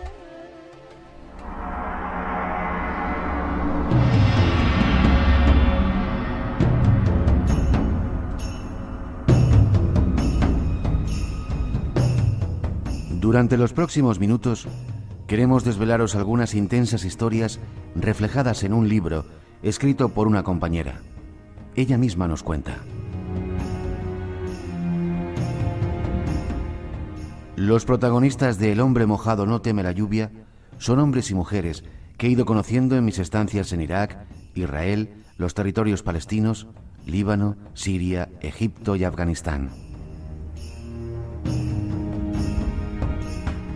Sus historias no suelen estar en los grandes titulares de los periódicos, pero sin embargo ofrecen claves y detalles fundamentales para comprender cómo es y qué pasa en Oriente Medio. Sus vidas son una prueba de cómo esa región sigue siendo víctima del colonialismo político que operó a finales del siglo XIX y en la primera mitad del siglo XX, y que posteriormente derivó en un neocolonialismo. Son un ejemplo claro de cómo la tierra, el poder y los beneficios económicos están por encima de los propios seres humanos. Uno de los protagonistas de la historia es Yasser Ali, un iraquí al que conocí en Bagdad hace años y que ha participado en la resistencia armada contra las tropas extranjeras. Cuando empecé a escribir, le pregunté si prefería que ocultara su identidad. Se quedó pensativo unos segundos y después contestó. Como dice el refrán iraquí, el hombre mojado no teme la lluvia. Ya no tengo nada que perder. No me preocupa que aparezca mi nombre. Y si quieres, con fotos.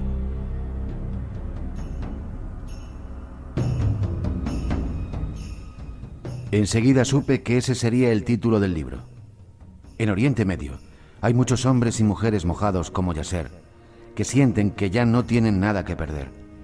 Sus vidas, su forma de pensar y de sentir, sus biografías, son mapas en los que se puede leer la historia de sus países y comprender el presente de sus sociedades y gobiernos.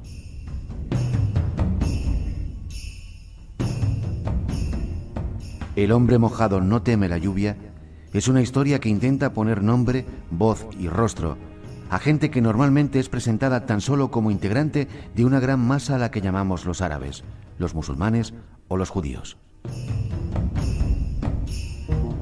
Es un relato de pequeñas historias a través de las cuales se puede entender la gran historia, el momento que estamos viviendo en nuestros días.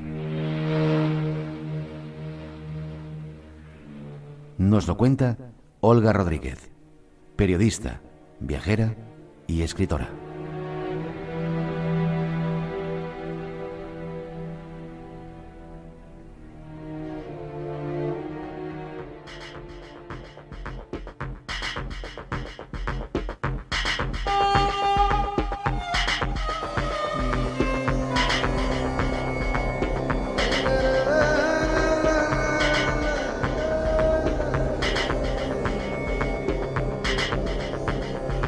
Pues ahí vamos, con un personaje, una invitada que teníamos muchas ganas que viniera al programa. Yo la conocí, estaba sentada, tengo el recuerdo de ella, que estaba sentada en una mesa siempre callada, no decía nada.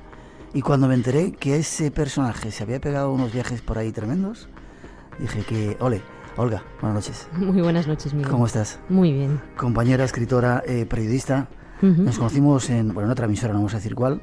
¿Ahora estás trabajando en 4? Sí.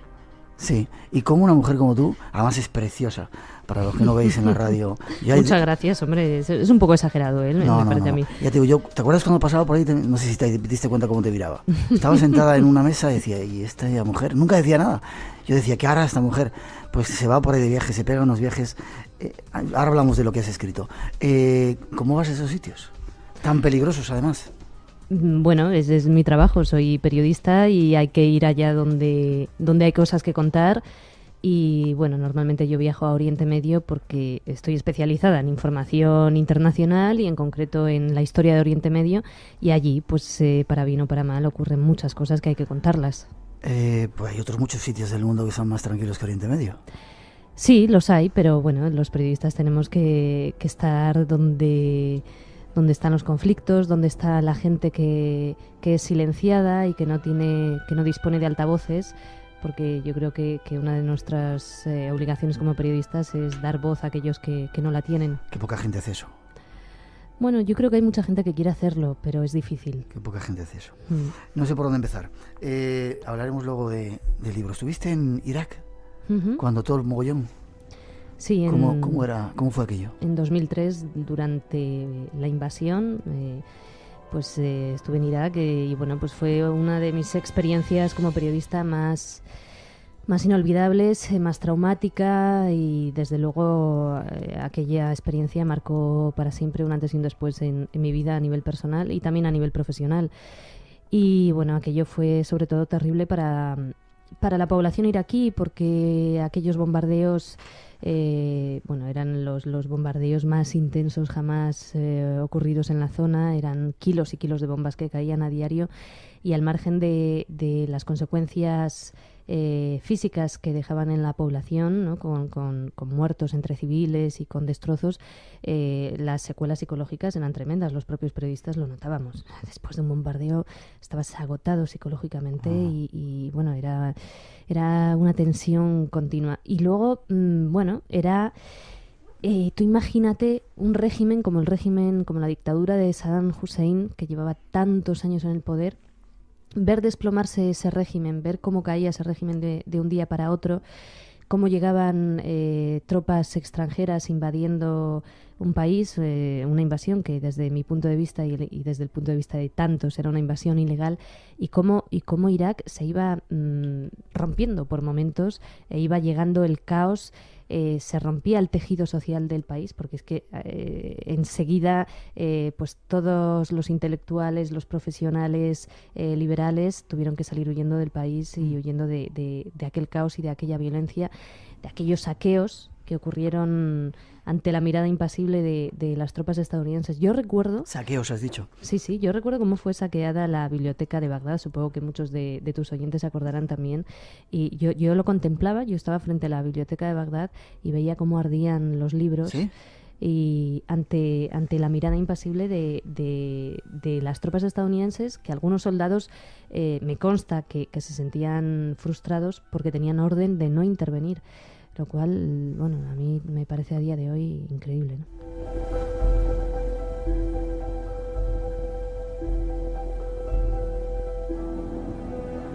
Pues, ya veis cómo cuenta las cosas nuestra invitada de esta noche. Dicen que esa zona es el paraíso. Sabes que dicen que el paraíso estaba situado entre los ríos Tigris y Éufrates. ¿Qué está pasando en el paraíso? Porque quizá sea el foco de tensión más importante que hay en el planeta, y para muchos que creen en profecías el origen de la posible tercera o yo no sé si cuarta guerra mundial. ¿Qué está pasando allí? Bueno, lo que pasa allí pasa en muchos sitios en el planeta, en realidad. Pasa que es una zona que tiene petróleo, pasa que es una zona... que ocupa importantes rutas de hidrocarburos y que tiene oleoductos, y bueno, es una zona que a finales del siglo XIX y principios del siglo XX fue víctima del colonialismo ejercido por las potencias mundiales, y que actualmente, en mi opinión, es víctima de un neocolonialismo. ¿Qué es esto? Bueno, pues es como algunas potencias aupan y derrocan gobiernos y explotan materias primas sin importarles las consecuencias sobre la población. El neocolonialismo, ¿qué es? Pues un colonialismo económico, por decirlo así, y actualmente, bueno, pues esa zona es víctima de esto. Y esto contribuye a que haya gobiernos autoritarios, a que las sociedades estén estancadas en algunas costumbres un tanto cuestionables, en fin. Yo creo que es una zona que necesita liberarse del yugo y del control de las potencias mundiales, para poder buscar su propio camino y para poder también deshacerse de los gobiernos autoritarios que predominan en el área. Al final veremos si hay soluciones para esa zona. Estás diciendo que se hacen guerras, que los hombres no importan para nada, que son simplemente números, que no importa la gente que muera por proteger el petróleo o los pasos del petróleo por determinados países. Y los pasos del gas también por determinados países, sí. ¿El hombre vale tan poco, el ser humano? El ser humano, yo creo que estamos en una época en la que el ser humano vale muy poco. Al fin y al cabo es el sistema en el que vivimos, ¿no? Lo que más vale es el dinero, lo que más vale es el poder, lo que cuenta son los beneficios económicos, las materias primas, y por todo ello se mata, con lo cual es evidente que vale eso más que las vidas humanas, desgraciadamente. El hombre mojado no teme la lluvia. Te habrán hecho muchas veces esa pregunta. ¿Qué es esta frase? ¿Qué significa? Olga. El hombre mojado no teme la lluvia es un refrán iraquí. Es un refrán iraquí que a mí me dice Yasser Ali, que es uno de los personajes que aparecen en este libro, que se titula así, El hombre mojado no teme la lluvia. Y Yasser Ali es un hombre al que yo conocí antes de la invasión de Irak y con el que me volví a encontrar durante la fase de bombardeos en Irak y posteriormente. Él, bueno, pues ha pasado una serie de peripecias vitales increíbles, porque fue arrestado y torturado, y su hermano también fue arrestado y fue torturado en la cárcel de Abu Ghraib. Ellos participaron en la resistencia armada iraquí contra las tropas de ocupación y finalmente tuvieron que exiliarse. ¿Las americanas te refieres? O... Sí. Tuvieron que, bueno, las tropas de ocupación también hay británicas, ¿no? Sí. Estadounidenses y británicas fundamentalmente. Tuvieron que exiliarse. Y es que algunos me han llamado la atención, perdón, lo que te corre de ocupación, otros decían de liberación. Para ti son de ocupación. Bueno, para mí y para la ley internacional también, ¿no? Obviamente obviamente es una ocupación según la ley internacional. Entonces, bueno, pues finalmente se exiliaron y ahora están en Damasco, son refugiados. Esto la gente no lo sabe porque los medios de comunicación lamentablemente no hablamos mucho de esto, pero hay 5 millones de iraquíes desplazados desde 2003. 2,5 millones de ellos son refugiados que viven en Siria y en Jordania. Esto es una bomba de relojería. No tienen derecho al trabajo porque son refugiados y están allí esperando poder regresar a sus países. Cuando yo quise contar la historia de Yasser para el libro, le dije, oye, ¿qué hago? ¿Pongo tu nombre verdadero o cambio tu identidad? Porque a lo mejor quieres proteger tu identidad. Se quedó pensativo y me dijo, mira, hay un refrán iraquí que dice que el hombre mojado no teme la lluvia. Yo ya no tengo nada que perder, soy un hombre mojado que no teme la lluvia, así que pon mi nombre e incluso si quieres añade una foto. Yo creo que esto que me dice Yasser es aplicable a muchos hombres y mujeres de Oriente Medio. Muchos hombres y mujeres que pasan por las páginas de este libro, palestinos, libaneses, sirios, afganos y afganas, etcétera, que lo han perdido todo y que ante ello pues eligen caminos a veces extremos y otras veces eligen caminos muy valientes, porque precisamente por no tener nada que perder son valientes y saben cómo exigir justicia sin acobardarse. Espacio en Blanco. Un viaje al mundo de lo desconocido.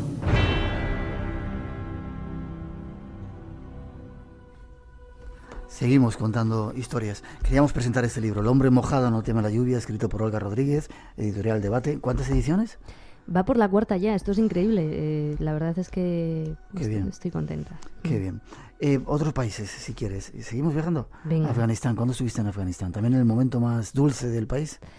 Bueno, he estado en un par de momentos. Recuerdo con especial intensidad el año 2004, porque fue mi estancia más larga en el país. Estuve muchas semanas. Y bueno, fue cuando se celebraban las primeras elecciones de Afganistán. Y es muy curioso porque ahora que estamos hablando tanto del fraude de las elecciones afganas en este año, en 2009, en 2004 ya hubo fraude en las elecciones afganas. Lo que pasa que por aquel entonces, bueno, no se quiso hablar tanto de ello, pero todos los periodistas que estuvimos allí y todos los afganos lo vimos. Los afganos tenían que votar con tinta en su huella digital, ¿no? en el dedo, y era tinta indeleble teóricamente. Sin embargo, en muchas áreas esa tinta se borraba, con lo cual hubo afganos que votaron 4 y 5 veces. Y bueno, sin embargo se dio por bueno el resultado porque era como el mal menor, ¿no? Esto nos hace plantearnos muchas cosas. Todo vale a cualquier precio, es decir, esto de exportar la democracia y decir que bueno con que haya democracia, aunque sea una democracia tan sui generis como puede ser la afgana, ¿ya está todo arreglado? Evidentemente no. Afganistán a día de hoy es un auténtico caos. Las mujeres afganas siguen estando oprimidas, siguen siendo víctimas del machismo. Y bueno, y en el gobierno afgano hay incluso gobernantes que tienen las manos manchadas de sangre. Son lo que llaman allí señores de la guerra, que han participado en verdaderas atrocidades. Te quería preguntar, una mujer llega a esos países, ¿cómo te ven a ti? En esos países que teóricamente son un poco machistas o que la mujer tiene otro papel, de repente llega una mujer como tú y se mete allí en medio de todo el follón. ¿Cómo te ven? La gente de la población, me refiero. Sobre todo los hombres. Con curiosidad, ¿Te pero respetan? ¿Te dejan hacer? Me suelen respetar porque soy mujer occidental. Otra cosa es que si yo fuera una mujer de ellos, sería otro cantar, por supuesto. Pero bueno, soy una mujer occidental, algo exótico, una mujer que trabaja y que va a esos sitios y suelen respetarlo. Tienen asumido que las mujeres occidentales somos así. Si bien es cierto que alguna vez me he encontrado con comentarios o actitudes machistas entre ellos, pero también me he encontrado con actitudes machistas entre colegas de profesión. Recuerdo cuando estaba a punto de empezar la invasión de Irak, un periodista italiano nos dijo a varias mujeres que había llegado el momento de volver a nuestro país porque eso no iba a ser un sitio para mujeres. Tiene sus ventajas y sus inconvenientes, como todo en la vida. Ventajas, un acceso mucho más fácil a los testimonios de mujeres que son oprimidas y que si yo fuera un hombre mi conversación con ellas estaría vigilada en todo momento por un hombre, por su marido, por su padre, por su hermano, y estarían muy coartadas. Mientras que por ser mujer puedo tener intimidad con ellas, y esto es muy importante. Por otro lado, tiene inconvenientes. Hay una periodista estadounidense, no recuerdo su nombre ahora, cubrió la guerra de Vietnam, y hace unos años leí un libro de ella cuando yo vivía en Nueva York, y ella decía, a lo largo de mi vida me han preguntado tantas veces qué es eso de ser corresponsal de guerra o de ir a determinados países de Oriente Medio y ser mujer, y al final termino respondiendo que no lo sé, porque como nunca he sido un hombre, no puedo comparar. Bueno, me parece una buena respuesta, ¿no?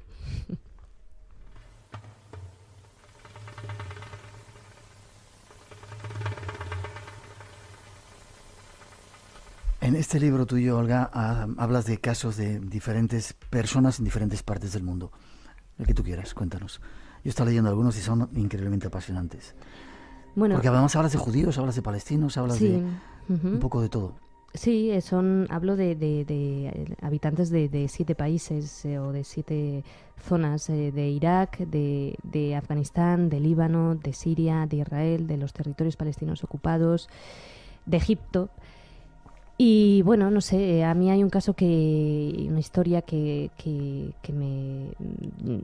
me toca especialmente la fibra, que es el de Yamila Abbas, que es una mujer iraquí que fue arrestada por las tropas estadounidenses, acusada de pertenecer a la resistencia iraquí. No tenían ninguna prueba contra ella, pero bueno, echaron la puerta de su casa abajo a altas horas de la madrugada, entraron y la detuvieron. Le vendaron los ojos, la esposaron, y con ella se llevaron a su hija de 19 años y a su sobrino y a 2 amigas que estaban con ellos. Ella primero estuvo en la cárcel del aeropuerto de Bagdad junto con su hija. Su hija oía cómo la torturaban a ella y ella oía cómo torturaban a su hija, pero nunca podían verse. Su hija, Minal, de 19 años, fue arrestada con un camisón que tenía un pequeño imperdible en un costado. Y Minal tenía mucho miedo a ser violada en la cárcel, porque ella sabe que las mujeres corren un alto riesgo de ser violadas en estas cárceles. Entonces ella todas las noches apretaba con fuerza en su puño el imperdible y lo acariciaba diciendo, si me violan, si intentan violarme, me suicido con el imperdible.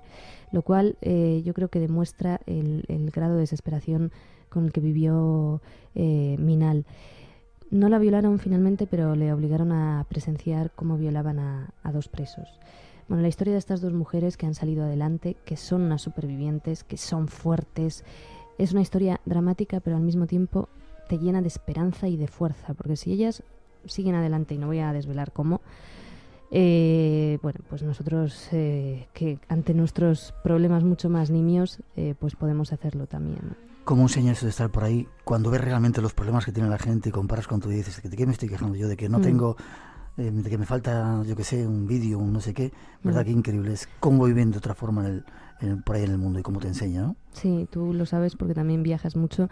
La verdad, por eso decía antes que te cambia el orden de prioridades. Porque yo tengo claro que la vida es corta, muy corta, mucho más de lo que pensamos a veces, y que hay que disfrutarla, y que solo merece la pena las cosas importantes y hay que dejarse de tonterías. Yo no quiero llegar a mi lecho de muerte y decir, pero bueno, la vida se me ha ido y no he dedicado el tiempo que quería a lo realmente importante, ¿no? Que es, bueno, a estar con los tuyos y bueno, a tratar de ser buena persona y tratar de hacer un mundo mejor. Eso es lo realmente importante, el poder, el éxito, estos nuevos valores que tanto imperan y que a veces pensamos que tenemos la obligación de perseguirlos. Bueno, pues yo creo que son algo muy secundario.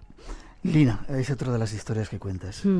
Lina es una chica bueno, maravillosa, vive en Líbano y es una refugiada palestina. Yo la conocí hace algunos años. Ella vive en un campo de refugiados de Beirut, en el campo de refugiados de Shatila, que sabéis que es conocido. Qué campo tan increíble, ¿verdad?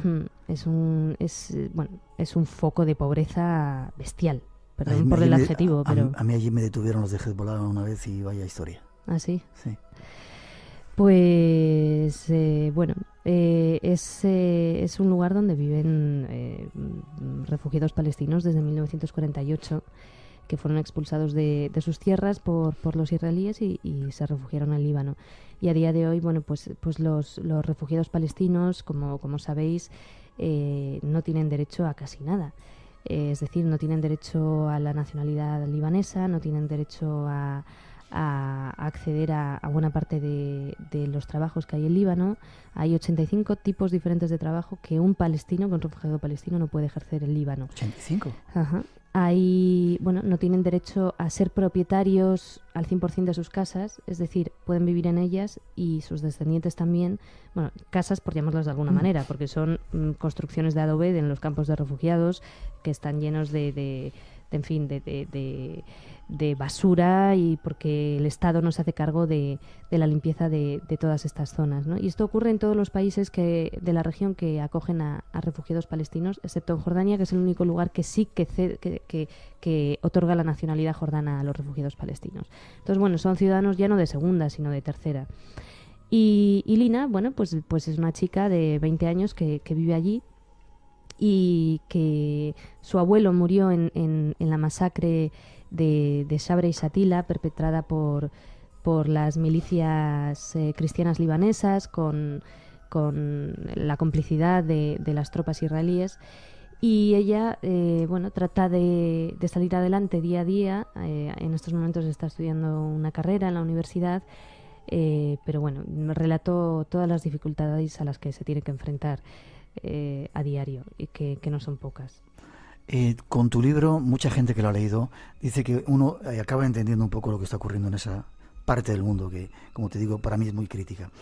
A mí me gustaría tratar de que tú nos dieras esa tu impresión, ¿no? ¿Qué ha pasado en el Líbano, por ejemplo?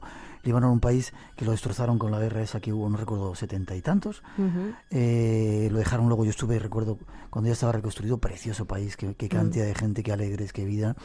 Y hace muy poco tiempo lo han vuelto a machacar. ¿Por qué? Cuando es un país tranquilito que está ahí, que no se mete con nadie, aparentemente. Bueno, Líbano tuvo una guerra civil. Ha sido víctima de varias guerras civiles, ha sido escenario de varias guerras civiles en el siglo XX, pero a la que tú te referías, que comenzó en 1975, fue una guerra que duró 15 años y que a día de hoy sigue sufriendo las secuelas de esa guerra, ¿no? Entre cristianos, además. Sí, estos son coletazos, por decirlo de alguna manera, del colonialismo. Esta es una de las causas, ¿no? Por eso antes me refería al colonialismo. ¿Por qué? Me explico. Porque cuando Líbano se convirtió en un territorio, Líbano anteriormente era una provincia de la Gran Siria, pero fue extendida en el reparto que se hicieron las potencias occidentales, Líbano fue separada de Siria y cayó bajo mandato francés. Entonces el mandato francés optó por dar prioridad a una minoría que era su aliada, que era la minoría cristiana que vivía en el país. Para ello creó un sistema de cuotas de poder que privilegiaba a esa minoría cristiana frente a la mayoría musulmana, chií y suní. Y esto, originó una serie de conflictos que desencadenaron en acciones violentas. Por otro lado, el tema de los palestinos, por eso siempre se dice que hasta que no se resuelva el conflicto palestino-israelí no se resolverá el resto de conflictos que hay en la región. Un poco de ello, si quieres. El tema de los palestinos también fue otro factor. ¿Por qué? Porque todos los milicianos palestinos y los refugiados palestinos, por aquel entonces, muchos de ellos tenían su base en Jordania. Y las milicias palestinas armadas estaban en Jordania. Pero el rey jordano decidió expulsarlas con las armas, es la acción conocida como Septiembre Negro, y todas las milicias palestinas se trasladaron a Líbano. Entonces allí se creó otra bomba de relojería, porque había milicianos armados palestinos que estaban empleando Líbano como su base y que podían amenazar a los privilegios de la minoría cristiana. Los cristianos vieron con temor cómo la llegada de más musulmanes, porque la mayor parte de los palestinos eran musulmanes, aunque hay que recordar que hay muchos palestinos que son cristianos, pero la llegada de muchos palestinos musulmanes desde Jordania a Líbano podía dejar en más evidencia aún podía evidenciar que había una mayoría musulmana frente a una minoría cristiana. Y bueno, pues este fue el inicio de una serie de choques violentos que desencadenaron una guerra civil muy compleja de explicar, que yo trato de explicar en este libro de manera sencilla, a través de historias de vida, porque como decía el maestro Kapuczynski, a través de las pequeñas historias es como se puede entender bien la historia con mayúsculas, ¿no? Y yo procuro contextualizar y contar la historia, pero para un público general a través de pequeñas historias. Y Líbano, que es un lugar muy complejo, yo creo que leyéndolo se entiende bastante bien qué ha pasado y qué está pasando actualmente. Como es un lugar que comparte frontera con Israel, bueno, pues Israel tiene Líbano siempre en su punto de mira, ¿no? ¿Alguna otra historia que te haya llamado la atención? Antes de ir, vamos a ir a hablar del conflicto árabe-israelita, si te parece, ya que has estado allí. ¿Alguna otra historia de personajes de fuera? Bueno, hay una persona a la que yo tengo especial cariño, que es Karim, es un egipcio, que es pluriempleado, trabaja todas las horas del reloj del día y bueno, porque Egipto es uno de los grandes aliados de Occidente en la región, pero no hay que olvidar que Egipto es un país que está que está gobernado con una especie de semidictadura, con un gobierno claramente corrupto y que con un gobierno que desde 1981 tiene impuesta una ley de emergencia que se llama, entonces impide el derecho a la huelga de la población egipcia, impide el derecho a la libre expresión de la población egipcia. Y bueno, pues Karim es un trabajador, un obrero de una fábrica textil que ha participado en huelgas que no han estado permitidas por el gobierno, en huelgas en las que exigían el aumento del sueldo porque no llegan a fin de mes. Ha habido lo que se ha llamado la crisis del pan, porque los egipcios pasan hambre, muchos de ellos, y no podían tener dinero ni para comprar pan. Y Karim, bueno, pues por participar en esa huelga fue encarcelado y denunció haber sido sometido a descargas eléctricas y a maltratos. Y bueno, pues cuento todo esto.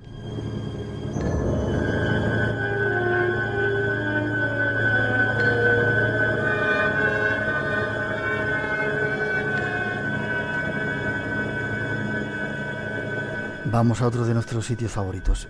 No sé si podrás explicar el origen o por qué ese lío que tienen los árabes y los israelitas.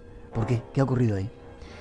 Hay mucha gente que no lo entiende. Yo cada vez que viajo por ahí me preguntan muchas veces. Bueno, Miguel, es que me estás pidiendo que en un minuto explique qué ocurre en Líbano, qué ocurre en Palestina, qué ocurre en Israel, y esto requiere un libro, y por eso he escrito El hombre mojado no teme la lluvia. Pero bueno, yo lo que cuento en El hombre mojado no teme la lluvia sobre Israel y sobre los territorios palestinos ocupados es cómo viven algunas personas que yo he conocido allí. Y bueno, pues se habló, por ejemplo, de Fátima, que es una mujer palestina que vive en Belén, cuyo hijo, Ibrahim Abayat, fue un miliciano de las brigadas de Al-Aqsa y terminó encerrado en la Basílica de la Natividad de Belén cuando Belén fue ocupada por tropas israelíes en 2002. Fue un asedio conocido a nivel mundial y seguido con mucha atención por los medios de comunicación internacionales. Y Ibrahim Abayat actualmente vive en España. Y bueno, Zaragoza, ¿no? Sí, y cuento, efectivamente, bueno, pues toda esta historia que es muy larga y bueno, muy interesante. También hablo, por ejemplo, de Rami el-Hanan. Rami el-Hanan es un judío israelí de Jerusalén cuya hija de 12 años murió en un atentado suicida perpetrado por Hamas en Jerusalén. Y bueno, pues él desde entonces ha decidido implicarse y participar en una organización que se llama Círculo de Padres, Parent Circle. Es una organización que es muy peculiar porque no hay muchas organizaciones así. Es una organización integrada por víctimas del conflicto, tanto palestinas como israelíes. Y por primera vez Rami el-Hanan pues conoció a un palestino a través de esta organización, a un palestino cuyo hijo pues había sido víctima de la violencia, ¿no? Y bueno, cuento cómo Rami y su esposa tratan de digerir la pérdida de un ser tan querido como una hija, que yo creo que es lo peor que le puede pasar a todo ser humano, y como al mismo tiempo militan contra la ocupación israelí, porque ellos creen que mientras haya territorio palestino ocupado ilegalmente por Israel, pues no habrá paz, no habrá solución alguna al conflicto. Ellos creen fervientemente que la solución al conflicto es el fin de la ocupación de los territorios palestinos, una ocupación que conlleva la opresión de esa población palestina que está apartada al otro lado del muro y a la que se le niega algunos de sus derechos, ¿no? Hablo también de Yehuda Glantz, por ejemplo, que es un colono israelí que vive en un asentamiento judío en Cisjordania, en territorio palestino, en tierra palestina, y cuento cómo él cree que tiene derecho a vivir en una tierra ocupada, y es muy interesante. Es curioso porque él es una persona pues muy hospitalaria y afable, y sin embargo, bueno, pues conmigo y con otra gente, pero sin embargo tiene ciertos prejuicios ante la población palestina. Por decirlo de alguna manera. Eso es. ¿Alguna solución? ¿Tú crees que hay solución a ese conflicto? Estamos a punto de terminar. Yo creo que la solución al conflicto palestino-israelí va en la línea de lo que dice Rami El-Hanan. Mientras haya un territorio ocupado con una ocupación que viola las resoluciones de Naciones Unidas, no puede haber solución. O sea, la solución comienza por el desalojo y el desmantelamiento de los asentamientos judíos ilegales en Cisjordania, y a partir de ahí habría que hablar del tema de los refugiados palestinos y de la creación de un Estado palestino. ¿Y tú crees que con toda la experiencia que tienes del mundo, este mundo tiene solución? ¿Crees que vamos hacia algo mejor o cada vez las cosas se complican más, son más duras, son más...? Bueno, esta pregunta requiere también una respuesta larga y compleja, pero yo soy bastante pesimista. Porque creo que una cosa es cómo son presentadas las cosas sobre el papel, cómo es plasmada la tinta sobre el papel, donde todo parece que funciona y donde parece que hay justicia y donde parece que hay unas leyes que si se cumplen pues está muy bien, pero al final esas leyes se violan sistemáticamente a diario en muchas partes del mundo. Al final los poderosos pues disponen de un altavoz donde a diario lo usan para sus beneficios y a través del cual muchas veces solo dicen palabras huecas, y sin embargo hay otra parte del mundo que es la mayoritaria, porque nosotros no nos acordamos que somos una minoría. El primer mundo es una minoría, que la mayor parte del planeta vive de otra manera, muy diferente. Y pues eso, hay una buena parte del planeta que no tiene voz y que es silenciada y que es víctima y doblemente víctima, porque es víctima de estos desequilibrios mundiales que hay, ¿no? Y bueno, es víctima y pobre, ¿no? Mientras que otros nos hacemos ricos y cada vez más ricos. Y es doblemente víctima, digo, porque cuando una víctima, y esto ocurre mucho y también ocurre incluso en las relaciones personales y en las relaciones de familia, a veces cuando una víctima quiere denunciar lo que le ha pasado, a veces se le acusa de querer levantar una guerra o de querer remover cosas que es mejor no remover, pero es que las víctimas tienen derecho a la justicia también, ¿no? Entonces, bueno, yo soy bastante pesimista. Creo que se necesita una mayor dosis de solidaridad por parte de los gobiernos del primer mundo para que este planeta tan loco pueda alcanzar un equilibrio y algo de justicia. Pues casi nos vamos. Olga, los periodistas tienen la obligación de contar las historias, las cosas. Uh-huh. Sí. Eso a veces tiene un precio muy alto, pero ¿Tú has pagado ese precio? ¿Lo estás pagando? Yo no, porque bueno, al menos sigo con vida, ¿no? Hay otros compañeros que se quedan en el camino. Aunque tiene un precio, sí, bueno, lo tiene, pero bueno, son asuntos personales, ¿no? Hay que hacer una especie de hay que amoldarse mentalmente a algunas cosas y a reconciliarse con tu sociedad. Cuando llegas a esos sitios necesitas un proceso de reconciliación. Cuando vuelves, qué curioso. ¿Y por qué tenemos ese defecto de repente hay una desgracia, la cuentas en primera plana 2 días y al final te olvidas y la gente sigue sufriendo en Afganistán, sigue sufriendo en Líbano, sigue sufriendo en esos campos de refugiados, siguen sufriendo en Palestina, siguen sufriendo en Israel, ¿verdad? Y que poco nos acordamos de ellos. Porque hay algo que hacemos mal los medios de comunicación. Llamamos noticia solo aquello que no ocurre normalmente. Es decir, que todos los días muera gente de hambre no es noticia. Y yo creo que eso debería ser portada de los periódicos todos los días. Pero sí, es así, es muy frustrante. El hombre mojado no teme a la lluvia. Recomendamos el libro. Olga Rodríguez, nuestra invitada, editado por Debate.